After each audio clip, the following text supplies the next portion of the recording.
Hi everyone, मेरा नाम ऋषभ है और हम लोग इस वीडियो में बात करने वाले हैं एजैक्स इंजीनियरिंग आईपीओ के बारे में। और आईपीओ के बारे में मैं मोस्टली सारे आईपीओ कवर करने की कोशिश करता हूं क्योंकि आईपीओ में हर इंसान अप्लाई करने के लिए रेडी रहता है। उसका रीजन है सिर्फ और सिर्फ listing gain most of the people. लेकिन मैं आपको ये बताऊंगा कि क्या इस आईपीओ में आप लॉन्ग टर्म के लिए होल्ड कर सकते हैं या फिर नहीं, या फिर लिस्टिंग गेन के लिए आपको अप्लाई करना चाहिए। तो इस वीडियो में हम क्या क्या बताने वाले हैं उसकी लिस्ट एक बार जान लेते हैं। इस वीडियो में आपको बताऊंगा एक्सपेक्टेड जीएमपी की क्या आपको लिस्टिंग गेन मिलने वाला है और मिलेगा तो कितना मिलने वाला है। इसके अलावा मैं आपको इसमें बताऊंगा कंपनी की डिटेल्स के बारे में और नेक्स्ट बताऊंगा आपको फाइनेंशियल्स एंड फंडामेंटल्स के बारे में, कंपनी की फाइनेंशियल्स कैसे हैं और फंडामेंटल्स कैसे नजर आते हैं। फिर आपको बताने वाला हूं आईपीओ की डिटेल्स कि आप कब से कब तक अप्लाई कर सकते हैं, कितना रुपया लगेगा आपका, और लिस्टिंग डेट क्या होगी होने वाली है, और क्या इस कंपनी से रिलेटेड सारी चीजें।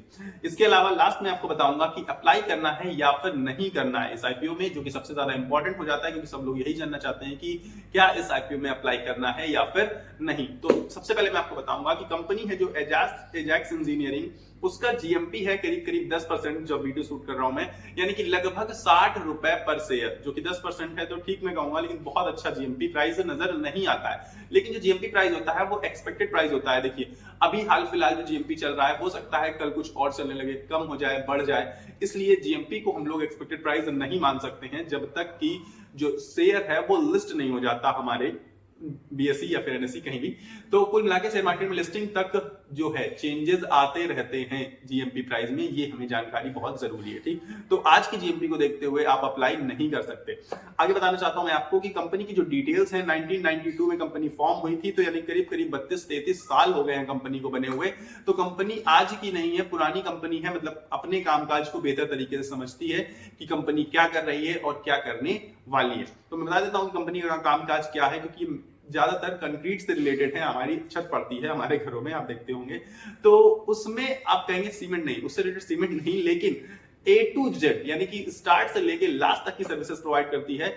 सारे मैन्युफैक्चरिंग करती है प्रोडक्ट्स, जो कि उसको मिक्सिंग करनी होती है। कहीं आपको दूर ले जाना है, मान लीजिए 20-30-40 किलोमीटर दूर, 100 किलोमीटर दूर, वहां पर आपका काम काज चल रहा है, घर बन रहा है, तो वो एक मशीन आती है, वो मिक्स करते करते ले जाती है पूरे रास्ते, काइंड ऑफ थिंग्स। मतलब काफी सारी चीजें बनाते हैं। मैं आपको उनकी डिटेल बता देता हूँ कि कौन कौन से प्रोडक्ट्स ये लोग बनाते हैं। तो उसमें है सेल्फ लोडिंग कंक्रीट मिक्सचर्स बनाते हैं, बैचिंग प्लांट्स बनाते हैं, पेवर्स बनाते हैं, ट्रांजिट मिक्सचर्स बनाते हैं, डंपर्स बनाते हैं, बूम पंप्स बनाते हैं, स्टेशनरी पंप्स बनाते हैं। ठीक है, और काफी सारी चीजें। तो यानी कि ए टू जेड पूरी कंक्रीट मिक्स से रिलेटेड शुरू से लेके लास्ट तक सर्विसेज प्रोवाइड करते हैं। और खास चीज की है कि इसके 4 मैन्युफैक्चरिंग यूनिट्स भी हैं जो कि कर्नाटका में है।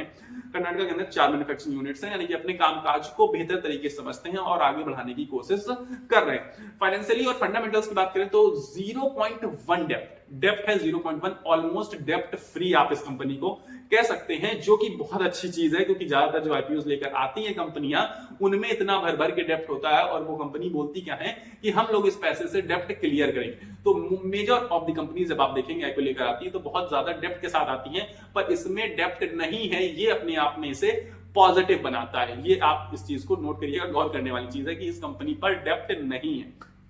अब बात करते हैं पीई की, तो पीई इसका 31 है, जो कि अपने पीयर से, क्योंकि मैंने आपको बताया कि जो कंक्रीट का काम है ये बहुत रेयर काम है, यूनिक काम है, तो बहुत कम ही कंपटीशन है, बहुत कम ही कंपनियां इंडस्ट्री में। तो हम कह सकते हैं कि पीई बहुत महंगा नहीं है लेकिन बहुत सस्ता भी नहीं, क्योंकि 31 का पीई एक नॉर्मल पीई होता है, पर ये है कि बहुत महंगा नहीं है। तो ये भी एक पॉजिटिव न्यूज ही मान सकते हैं हम लोग अपने आप में। लेकिन कंपनी का कामकाज ठीक चल रहा है, ये भी आपको बता देता हूं मैं, क्योंकि जो अदर कंपनीज हैं उनका पीई 35 से 46 है, यानी कि थोड़ा तो कम है पीई, लेकिन बहुत सस्ती नजर नहीं आती है कंपनी। तो वैल्यूएशन अच्छे वैल्यूएशन पर ला रही है। और आईपीओ की डिटेल्स आपको बता देता हूं, 10 से लेकर 12 तक आप अप्लाई कर सकते हैं इस आईपीओ में, जो कि आपका प्राइस होगा 599 से 629 रुपीज तक। यानी कि आपको कट ऑफ प्राइस पर जो लोग अप्लाई करते रहते हैं आईपीओ में, वो जानते हैं कि 629 जो कट ऑफ प्राइस है, उसी पर अगर आप अप्लाई करेंगे तभी आपके मिलने के चांसेस उस आईपीओ में ज्यादा हो जाते हैं, तो आपको सेल्स अलॉटमेंट के चांसेस बढ़ जाएंगे आपके। बाकी जो साइज है वो 1269 करोड़ रुपीस का है, और लॉट साइज यानी कि एक लॉट में आपको 23 शेयर्स आपको मिलने वाले। अब आपको मैं बता देता हूं कि अप्लाई करना है या फिर नहीं करना है। क्योंकि जीएमपी थोड़ी सी कम है, मैं कहूंगा कि करीब करीब अगर 20-25% की जीएमपी होती है तो ठीक ठाक से जीएमपी है, अप्लाई कर सकते हैं। आपका पैसा 4 से दिन फंसा रहता है क्योंकि, तो ठीक है, आप रिस्क उठा सकते हैं कि मिलेगा या नहीं मिलेगा। फिर भी 20-25% के लिए हमें वो रिस्क टेकिंग है, मतलब रिस्क उठाना चाहिए। पर फिलहाल जीएमपी थोड़ा सा कम है, तो आप लोग अप्लाई करेंगे या नहीं करेंगे ये तो आप मुझे कमेंट बॉक्स में बताइएगा। लेकिन मैं इसकी आपको पॉजिटिव चीजें बता चुका हूँ, निगेटिव बता चुका हूँ, लेकिन एक निगेटिव और है स्लाइटली, जो कि ये कंप्लीट ओएफएस है। पूरा का पूरा प्रमोटर सेलिंग कर रहे हैं जितना भी 1269 करोड़ रुपीस हैं, लेकिन कंपनी पर डेप्ट नहीं है, तो कुछ काम है नहीं खास सच कंपनी के पास कि पैसा लेके कुछ काम करते, डेप्ट क्लियर करते। तो इसलिए इस ओएफएस को इतना भी आप निगेटिव मत लीजिएगा मेरे हिसाब से। बाकी क्योंकि पैसा आपका है, अप्लाई आपको करना है, आपको अपना दिमाग लगा करना है, सुननी सबकी चाहिए, करने अपनी मन की चाहिए।